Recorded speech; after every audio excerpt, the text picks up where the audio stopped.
Welcome to the Deep Dive, the show where we take all that complex information and really distill it down into the insights you need. Glad to be here. Today we're doing something interesting. We're exploring a significant event in Texas, but we're doing it based entirely on, well, the sources you sent us. That's right. And what's fascinating, I think, is that the material is all keywords, search terms, essentially. Right. It's like a fingerprint of public interest, you know. It shows us exactly what people were asking, what they were looking for. Yeah. It's a raw look at how an event unfolds in the public mind. Absolutely. Unfiltered.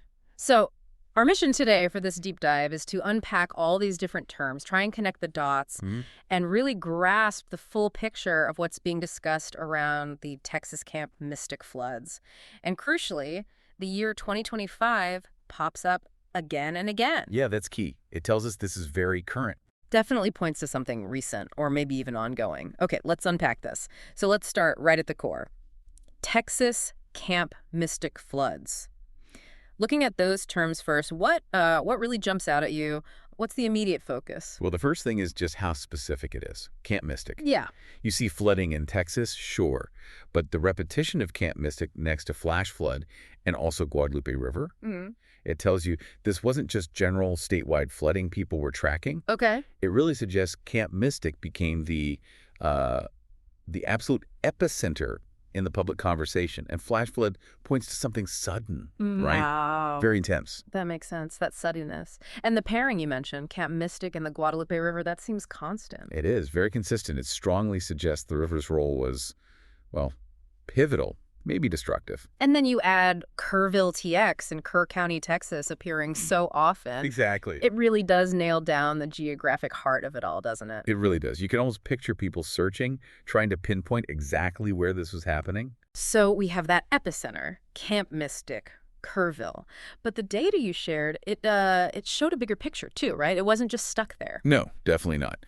When you broaden the view, you start seeing terms like Central Texas flooding. Ah. Okay. Huh? And Texas Hill Country flooding. So right away, you know it's beyond just Kerr County. Right. And then specific places start appearing. San Antonio, Austin, Georgetown, New Braunfels, Canyon Lake, even river names like the Llano River. Wow. And smaller towns, too. Ingram, Comforts, Center Point.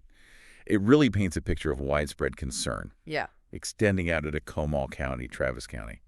It shows the ripple effect. So it wasn't contained. It started maybe very local, or the focus was local, but the impact, or at least the concern, spread regionally. Precisely. A regional event with that very specific, intense focal point at the camp. Now, floods, especially flash floods, the human cost is often, well, it's often the first thing people worry about. What did the SELJ terms tell us about the impact on people, particularly at Camp Mystic? Yeah, this is where the terms get quite heavy, quite somber. I can imagine. You see things like death toll Texas flooding, Texas flood death toll, just direct searches for the human cost, and general searches for Texas flood victims. But then it gets incredibly specific again. How so? There's a lot of searching around Mystic campers missing. Oh, wow. And even more specifically, missing girls in Texas. And sadly, Camp Mystic deaths. That focus on missing girls, that's incredibly specific. It tells you a lot about who was thought to be most at risk, or perhaps who the initial reports focused on. It does. It really highlights the immediate, the visceral fear for a specific group. It's not abstract. It's about those individuals. It shows how empathy, drives search behavior in these moments. That specificity is stark. It really underscores the human tragedy right at the center of this. Moving beyond the immediate impact, the data also gave us this interesting list of, well, names, organizations, even specific questions people were asking. What did you see there? Yeah, it's quite a mix. You see names popping up like Dick Eastland, Janie Hunt, Pamela Brown, maybe people connected locally or involved somehow. Okay. And then more public figures like George W. Bush, Greg Abbott, Chip Roy. It suggests people were looking towards, leadership figures or maybe people who commented on it. Connecting it to known figures. Exactly. It's a common pattern in crises. People search for familiar names, maybe seeking statements or context. And then you see the aid organizations. That's right, the response. Yeah, FEMA, obviously. But also groups like Samaritan's Purse, Mercy Chefs, World Central Kitchen, even the Cajun Navy. It clearly shows a large-scale relief effort was underway or being discussed. And the questions, some were very direct, weren't they? Very direct. Things like what happened in Texas, just the basic facts, but also What caused the flooding in Texas? Yeah. And how did the Texas flood happen? People want the why, the mechanics of it. Seeking understanding, not just news. Precisely. And then you get that really specific political query. Why is Dan Patrick the acting governor? Yeah, that stood out. And even Texas flooding camp mystic Trump. It shows how quickly people connect these events to, well, the broader political landscape, looking for angles, responsibility, context. And it's crucial, as you said, these just reflect what people searched for. It's the public inquiry itself. Exactly. We're just observing the data here. And then, of course, the media outlets are all over it. Predictably. Yeah. AP, NWS for weather info, local news like KXAN, KNS12, The View, national outlets like FOPX, even international like Daily Mail. Huge media footprint. Which you'd expect. But what about that outlier term, the Kansas City Chiefs? That seemed kind of random. Didn't it? But it's actually fascinating. These seemingly unrelated terms often pop up in raw data. Really? Why? Well, it could be anything, you know? Maybe a key figure involved is a known fan. Maybe there was some unrelated news about the team that day people were searching for alongside the flood news. Maybe a fundraising connection. It could be a tangential link we just don't see immediately. Right. But it highlights how real-world search isn't always linear.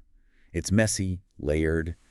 Human curiosity is complex. That's a great point. It's not always perfectly logical. Okay, let's circle back. We mentioned it at the start, but that detail 2025, it's everywhere in these terms. What's the significance there? It's hugely significant.